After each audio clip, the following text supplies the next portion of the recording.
Hello guys and welcome back to another FPL video. My name is FPL Meerkat and today I've got my Game Week 21 team selection for you guys. We all thought it was going to be a double game week, but it is not to be at the time of recording. I'm recording this on the Friday, so I'm hoping there's no announcements for a double game week 21. But before I get into my team, let's have a look at how the team did in Game Week 20. So, for Game Week 20, it was a fantastic week. 85 points there, a 4-point hit taken, so 81 points overall, giving me a lovely rank rise of about 400,000 places. Really nice. It's been my first green arrow for a couple weeks, so yeah, really improved my enjoyment of the game, getting that nice green arrow there. And it was very surprising where the points came from. There were a lot of players in the team that I was not too sure about playing, and I took a hit to get in some big hitters, and it turned out that most of the points came from those smaller players. Going for the team, Kepper getting 10 points, an absolutely amazing performance from him, racking up those saves, getting that bonus, amazing from him. Akanji getting 2 points, really disappointing from the Man City defence. He started both games. I've been totally right about Akanji's minutes. He just hasn't been getting the points from the clean sheets. So, not really keen on having him in the team anymore, really. Not really any of the Man City defenders. There's too much rotation and they're just not keeping the clean sheets. It's a bit rubbish at the moment. Trippier getting 9 points. Of course, nothing to be said there. He always just gets returns, doesn't he? The man is incredible. Maybe I should be doubling up on that Newcastle defence. White getting 8 points was a nice surprise. I started him for the game against Spurs away, and he miraculously kept a clean sheet and got 2 bonus points. So very happy that I started him. I know a lot of people benched him, and to be honest, I probably would have if I had any better players. He definitely was going to be the first person I benched. I was actually considering taking a hit to get rid of him for a Man United defender. Very glad I didn't do that. And Bueno in there getting 6 points. A very nice clean sheet again for Wolves. Doesn't get any bonus, but because Bueno is so cheap, I can rely on him on those games to play him. And yeah, really nice return there. De Bruyne getting 5 points. Really poor return from him. Getting an assist in the first game was nice, but then getting benched for the game against Spurs when Man City scored 4. Yeah, not great. Heung-min Son getting 4 points, rubbish choice on my behalf. I could have had Bruno Fernandes, who got 19 points, but yeah, I went for Son instead. Just went for a little bit of a punt. Don't know why now. When I look back on it, the 2 fixtures that Spurs had were incredibly difficult. So yeah, not surprised by that at all, and it was a bit of a silly move on my behalf. He will definitely be being moved on for Game Week 21, despite the nice fixture against Fulham. And Captain Rashford, I went for Rashford against Haaland, and he did outscore Haaland. Unfortunately, Haaland did score, getting 8 points again, even though he's in my team. Because so many people have captained him, I might as well be hoping he blanks. But Rashford did outscore him, so I gained 4 points over those who captained Haaland, which was nice. It was a nice little rank rise. That was what caused me to rise a little bit, which was nice. Haaland, of course, getting a goal like he normally does. He's looked very far off it recently, but honestly, he doesn't need much, does he, to get returns? Man City do like to put the ball on a plate to him. Kane getting 7 points. Again, kind of poor for a double game week, but 7 points is actually a good return in a normal game week. So yeah, we'll take that from Kane. I have actually gained points from the hit that I took. I took out Salah and Darwin for a hit and got Kane and Son in. Darwin, of course, got 0. But I would have got 2 points from Andreas off the bench, and Salah got 2. And then the other hit I did was for Mitrovic, who got 0. So yeah, I definitely did gain points from doing that. But again, I could have had Fernandes. And if I'd waited for a little bit for team news, I would have gotten the news that Tony was going to be starting for Brentford, and I could have done Fernandes and Tony instead, which would have been a way better move. Mbeumo getting 2 points there. He was looking really good for the fixture, but yeah, because Tony was in the side, he's suddenly off penalties. Tony's the main creative man, and he gets 9 points, and Mbeumo gets 2. So yeah, not really too keen about having a Mbeumo in the side as well. It was going to be for a 1 week punt to wild card this week for the double game week, but there have been no doubles announced, unfortunately. So yeah, I've kind of messed up on that behalf. So yeah, I was really hoping that we get a double game week announcement, the likes of Arsenal and Brighton, and who else could have doubled? Liverpool, Chelsea, all getting doubles, but that hasn't happened. So let's have a look at how the team is currently looking for game week 21. So for game week 21, I have already made my transfers. I made these very early on in the week on Monday. The reason for that is because I was pretty adamant on the players I was getting in. None of the double game week games were going to change any of the players I was bringing in. I did risk maybe the likes of De Bruyne, Haaland potentially getting injured. But yeah, the two players I've got in, I really wanted to get in anyway. And I managed to gain 0.3 million in price rises from doing that, which will really help, hopefully going to wildcard in game week 22, maybe, if the doubles does get announced for Man United and Leeds.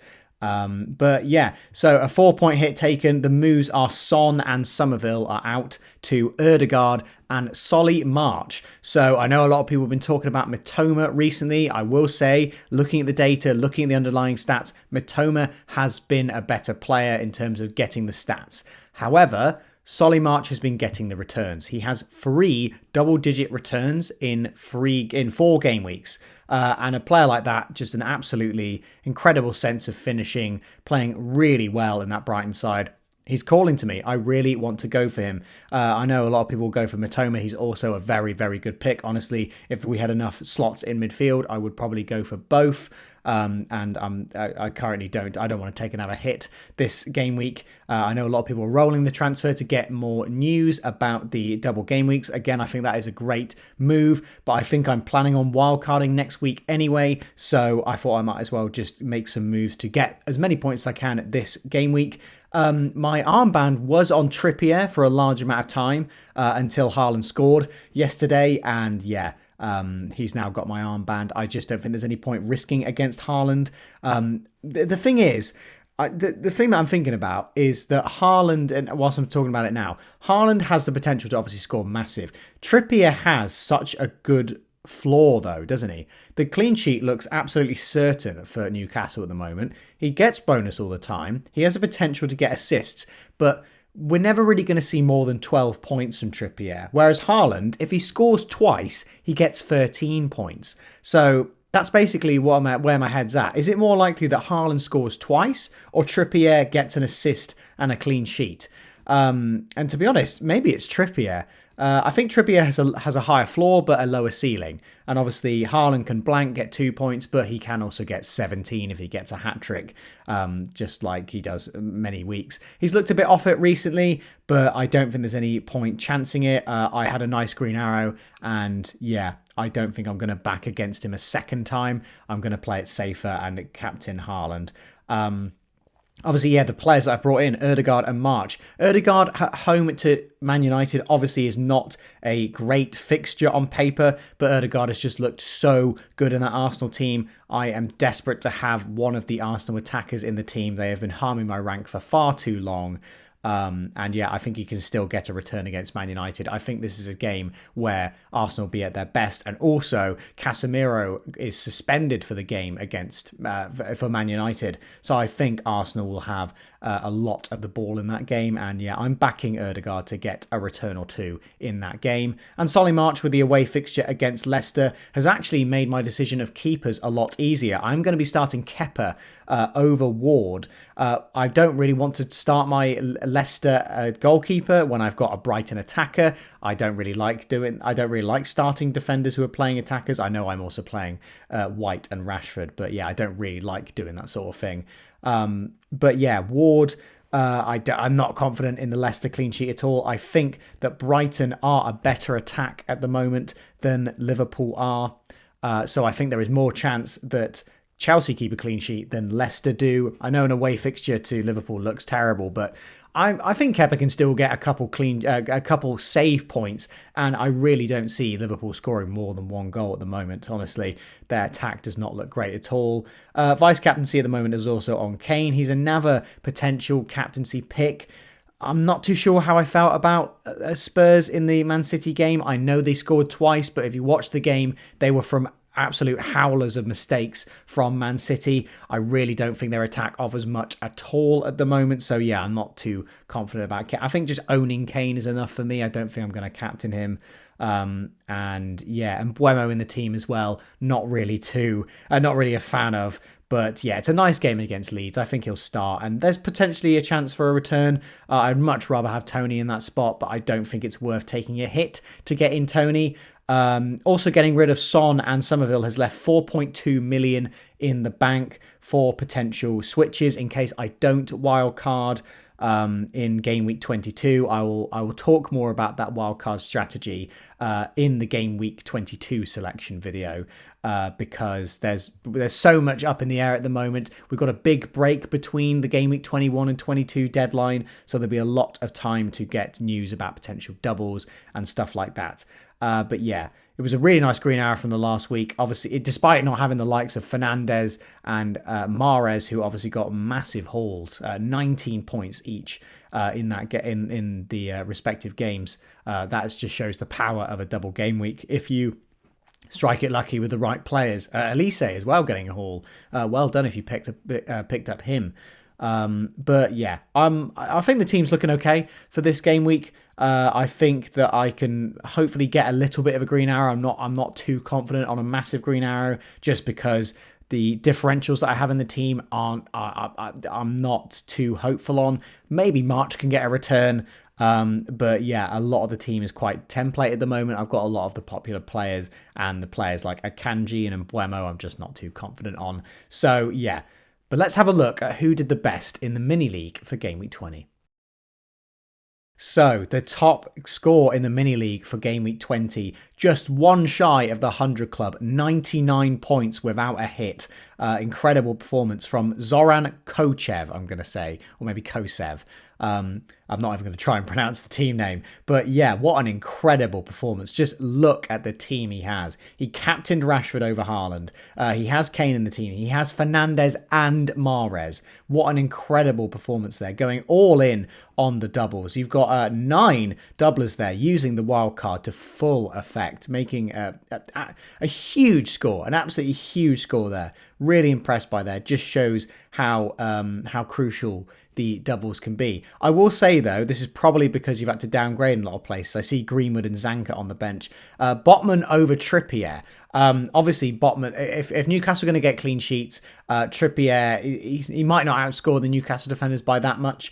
He's a nice, cheaper alternative, isn't he? Trippier only outscored him by 3. But yeah, going forward, I would be terrified of not owning Trippier. But it's 6 million now. I think people forget he's that expensive now because everyone's had him since the start.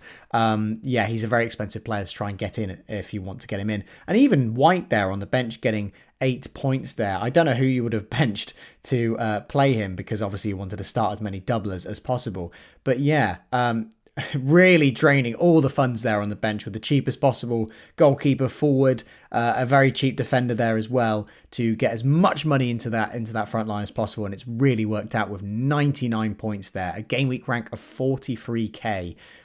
So yeah, an incredible performance from you there, Zoran. Alright, so that wraps it up for this video, guys. I hope you've enjoyed. Please like and subscribe to the channel if you have enjoyed and you want to come back for more weekly content. How are your teams lining up for Game Week 21? I'm not too confident about my team at the moment, but with the green arrow, my spirits are quite high. How did your Game Week 20 go? Did you captain Haaland? Did you go a bit different for Rashford? Did you go for the likes of Mahrez and Fernandez? I'm sure there's a couple of you out there who absolutely smashed it this game week. But I wish you for green arrows in Game Week 21, and I'll see you in the next FPL video.